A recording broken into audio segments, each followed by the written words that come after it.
Welcome to episode 9 of the LitRPG Podcast, the only podcast dedicated to just LitRPG. I'm Ramon Mejia, here to bring the latest LitRPG news, reviews, and of course, author interviews. Before we start the show, I want to give a big shout out to Heath Prather and Jay Taylor for supporting the podcast on Patreon. I'm going to give you a big shout out, folks, because they're helping make this podcast possible in a very financial way. This podcast does take a little bit of money to make sometimes, and it's really nice, and I feel all tingly inside when I get your guys' support in that manner. So thank you very much, you guys, for doing that. And if anybody else wants to support us on Patreon, you can do so at patreon.com/GeekBytesPodcast. I know it doesn't say LitRPG Podcast, but it's the same podcast network. I do both podcasts. Now, this week I'll be telling you about the latest LitRPG news and, of course, the pre-orders that are coming up this month.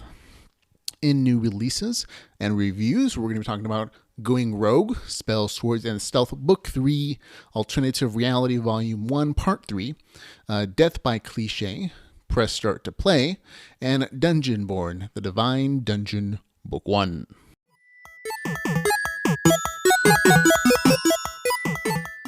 Now, first in LitRPG news, Awaken Online Catharsis is on sale this week for 99 cents. That's an amazing price. I believe it's usually priced about $5 or $6, also on Kindle Unlimited, but it's only 99 cents until October the 21st, the end of the day. So you should have a little bit of time left to pick it up if you haven't already. It is the winner of the LitRPG Awards, highly coveted, the Noob Award, and the Warrior Awards. And it's definitely one of my favorite LitRPGs with exploding zombies. I also recently had a chance to talk to Alarong Kong, author of the Chaos Seed series. It was a really fun time talking to him. It's our third interview together. He was talking about his fifth book in the Chaos Seed series, The Land Swarm. You can watch the entire thing or listen to it as an interview in episode 8 of the LitRPG Podcast. So it should be the podcast right before this one. So if you haven't watched it, you're watching them out of order, which is cool with me. Additionally, Alarn mentioned that he is starting a LitRPG newsletter geared towards getting his readers a weekly list of the latest LitRPG releases. You can sign up for his newsletter at www.litrpg.com. That's right, he has that domain. Super jealous myself. Or you can, of course, sign up for it by clicking on the link in our show notes. Additionally, to encourage people to sign up for the newsletter, he's giving away a ton of prizes, people. He's partnered up with a number of other LitRPG authors. They're giving away physical and or digital copies of their books, beta reader slots, and the ability to name some characters within those books. For all the details, of course, you can get those details at LitRPG.com or on the LitRPG Facebook group. Now, our last bit of LitRPG news this week, Drew Hayes had a really cool digital release party for his latest book, Going Rogue, Spells, Swords, and Stealth Book 3. He even had a Facebook Live broadcast in which he took questions and drank shots for every new review that he saw for his book. Our very own Blaze Corbin, author of the Delvers LLC, even got to text him some questions on Facebook Live and have them answered. We have a link to the video in our show notes, so click on that, and you can. After this, click on that after you finish this, and go watch Drew Hayes make funny, answer questions, and kind of talk about his book. Really entertaining. But after this, okay. An upcoming LitRPG, Dungeon Crawl, a LitRPG adventure, The Crucible Shard Book 1. Still available November 17th. That's a pre-order you can do now. Homeland In-Game 2, November the 19th, coming up. Now, this one is new for the list. The Phantom Castle, Way of the Shaman Book 4 is actually available for pre-order. It'll come out November the 24th. That's right, folks. You have a little bit over a month before the next Way of the Shaman book comes out. We only got the last one a couple months prior to this. I actually interviewed Vasily Mahenko not too long ago, and he told me that he had an entirely new translation team that was working on his books, and that they were working faster. So I thought we were going to get this new book during Christmas as a Christmas gift, but apparently that his new team of translators is working so well, so fast that they're putting out hopefully by Thanksgiving release if they stick to this date of course. But of course you can go pre-order it, click on the link in our show notes. We'll get like a % or something as a referral fee. Helps support the podcast that way as well. It doesn't cost you anything extra to do it that way. So if you're going to pre-order it, click on our link. It'll help us out. And of course, the last one we have available for pre-order scheduled coming up is The Way of the Outcast, Mirror World Book 3, available December the 19th. You can pre-order that as well. Now on to new releases and reviews.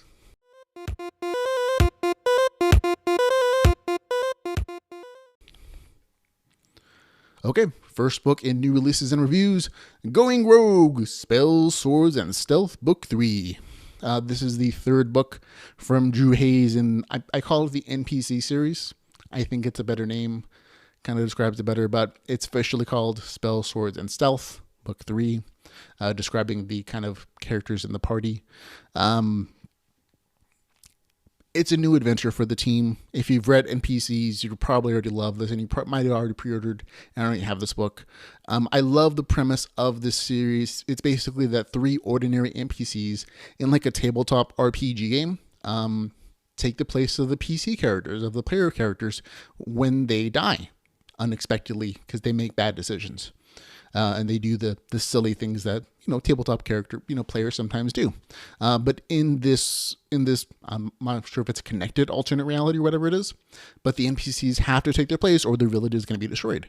And that's what happens in the first book. They go on adventures, they save the day, and it's really fun and interesting to see a different perspective on an adventure story taken from the perspective of the non-player characters.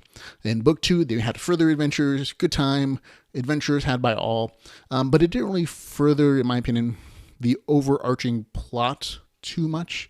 Apparently that changes in book 3. If you've read book 1, there's an interesting artifact that is messing around with this universe that these NPCs inhabit, allowing player characters to enter it in this weird way and affecting it. And it comes back apparently in book 3. I haven't read it yet. It only came out this week, and I plan to take this weekend and read it in one sitting, but I know it's going to take me several hours to do so. So I haven't read it, but I'm definitely looking forward to it personally. I'm a huge fan of the series. It's really fun and interesting and good writing. So good job, Drew Hayes. Now, just to give you a few of the reviews from Amazon so you can have a broader view on from people who've read it already. One review says, "This just got better and better the deeper I got into it. Easily twice as good as book 2 was." So that's one opinion from Amazon. Another one is, "I bought it at 1 a.m. I read it till about 3 before finally having to sleep, but I woke up again at 10 a.m. and read it in bed until I reached the very end. Now my life is hollow and without meaning." So that's a second opinion from an Amazon review.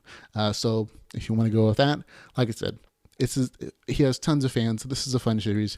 Go pick it up. Okay, next new release and review, Alternative Reality, Volume 1, Part 3. This is written by A. Uskila.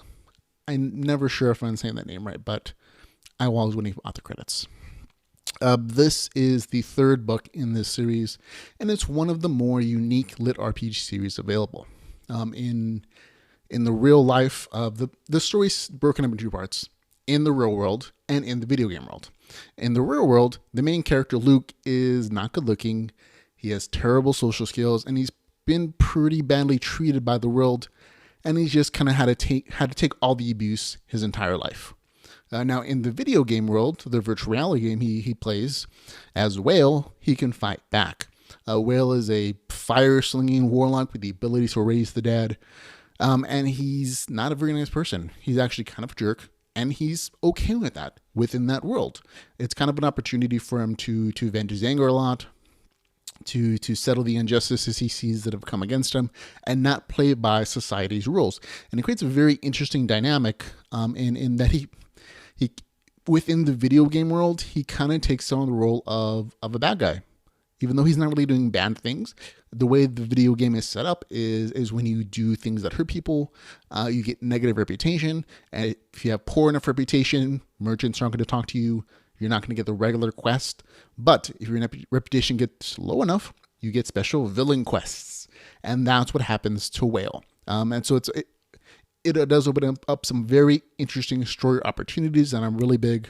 I've enjoyed the first 2 books. I'm not completely through the third one yet, but I've enjoyed what I read so far. So if you like stories about necromancers, raising the undead, or characters that don't play by everyone else's moral code, you might like this series. And it's only 99 cents. It's not available on Kindle Unlimited because the author wants to keep their material online for free for people who want to read it there as well. But it's 99 cents. Go support the author. You can also catch all the updated chapter-by-chapter announcements at Alternative Reality Books, alternativerealitybook.com. The link's in our show notes. Now, the next story, Death by Cliche, by Bob Defendi. I actually listened to this as an audiobook. Reading it, I made sure to read the text to make sure it looked good. Nicely printed, but I listened to an audiobook, so take that in consideration when I give you my review. The description on Amazon gives you really no details as to what the plot's about. So I'm going to let you know what it's about. Now, the main character is a game designer that gets shot in the head by an angry fan and wakes up trapped in that fan's kind of crappy tabletop adventure. The main character, named Bob D'Amico, has to brave the perils of a cliche story to finish the game and possibly escape from this world. Now, at first, I really wasn't sure if this was a lit RPG or if it was just a satirical trapped in a game novel, and it's kind of both. The beginning portion of it kind of gives you the impression that it's just a satirical trapped in a game novel. It's been done. This is a funny, attempt at that. But as you get more into the story, you get to see more of the lit RPG elements. I know it's not intentionally written as a lit RPG. I don't think the author is aware of the genre at all. But there are enough leveling elements, story elements, it's set in a game world that it qualifies as a lit RPG to me. And it's a really good story once you get past a certain point. I really overall enjoyed it. There are a few places at the beginning of each chapter where the author kind of breaks the fourth wall and talks to the reader directly. And to me, that was a little jarring. It took me out of the story a little bit, the immersion of the story. But it happened fewer and fewer times as the story progressed. So as you get deeper into the story, it happens less. And I enjoyed the story a lot more after that. About chapter 10, which is about a third of the way through the book, that kind of disappears. It still happens occasionally, but it's not nearly as jarring. Maybe I got used to it. But after about chapter 10, it got really good and deep and interesting. And the author kind of takes a look at the author character, Bob D'Amico, as a game designer, is having a very interesting impact in the game world that he's trapped in. The NPC characters that are usually two-dimensional and flat as written by the crappy story writer become fuller. They become self-aware because of the influence of him being trapped in that world. So it's a very interesting story of almost self-awareness, what it means to be human, and what that main character will do to survive, or will he choose the path of helping these people live and survive as self-aware characters now. So again, it gets better after about chapter 10. Before that, it feels more satirical as commentary upon RPG stories, tabletop games. But again, I recommend it as a good story. Now, next story is called Press Play to Start a Vintage Original. I think that's the company that's making it. Again, I listened to this as an audiobook as well. It is an anthology of a series of short stories. They're all set or themed video game related. So some of them are actually lit RPG. I'm not sure if they're, again, written as lit RPG stories. I'm pretty sure they're not intentionally written as lit RPG stories. But again, there are enough elements of lit RPG in there, set in a game world, obvious progression, levels, stats, character, skill progressions, that kind of stuff, that there are 4 or 5 stories within this anthology that qualify as lit RPG, so that's where I'm talking about it. And I enjoyed the other stories as well.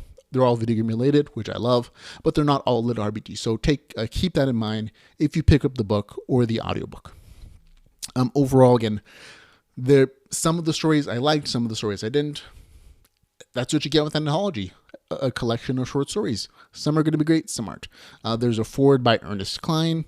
Again, a story, Ready Player One, which is definitely LitRPG in my opinion. So pick this up or don't. I would definitely recommend you at least picking up a sample of the book to see if you like the first few stories and maybe picking it up after that. It is a little on the expensive side. I don't believe it is on Kindle Unlimited. So keep that in mind as well. Okay, last news story that I'm reviewing this week. Dungeon Born, The Divine Dungeon, Book 1. This was actually recommended to me on Facebook from the LitRPG Facebook group, and I'm glad that it was. It's a really fun story. I don't think I would have noticed it otherwise. I don't think it's being marketed as a LitRPG story necessarily, but it is. It is the story written by Dakota Kraut, and it's a fantastic example of a dungeon master or dungeon core story. Many of the reviewers compare it favorably to Slime Dungeon by Jeffrey Falcon Logue, one of my favorite LitRPG authors. The story uses cultivation instead of experience points or life energy to produce the power of the dungeon to make monsters, mazes, traps, that kind of thing. But it's still LitRPG. Don't worry. There is leveling, there are levels, there are skills, and there's definitely a sense of progression within this kind of gamified world. So it qualifies as LitRPG. I have to say, the dungeon core, whose name is Cal, was created after a necromancer stole the soul from a human and put it into a crystal. Having lost all of its memories, this stone becomes a dungeon core. It teams up with a friendly will-o-the-wisp to create an awesome dungeon. Again, it's a dungeon master dungeon core story. So you're going to get a lot of descriptions of making traps, making levels, creating monsters for adventurers to fight. And, that's all I'm kind of looking for in a good, dungeon story. It's really fun and interesting. And if you like if you liked the Slime Dungeon, you're going to like this. So go pick it up. It's not too bad. Decent length. I'm not all the way through it yet, but I've enjoyed everything that I've read so far. And that's going to be it for the podcast, folks. So there you go. Again, this podcast only exists because you guys listen, because you watch, and I thank you for your time every single week because I love LitRPG, and I know the people that watch this program or listen to it as a podcast love it as well. So I thank you for sharing my devotion to this very interesting and new and fun genre of literature. And of course, I can't do this without your guys' support. So thank you again for telling your friends about this. And there's a ton of other ways to support the podcast. You can find them all out at www.litrpgpodcast.com/support. It'll be a link in our notes. But until the next time I see you folks, which should be about next week, I want to remind you, go read some LitRPG.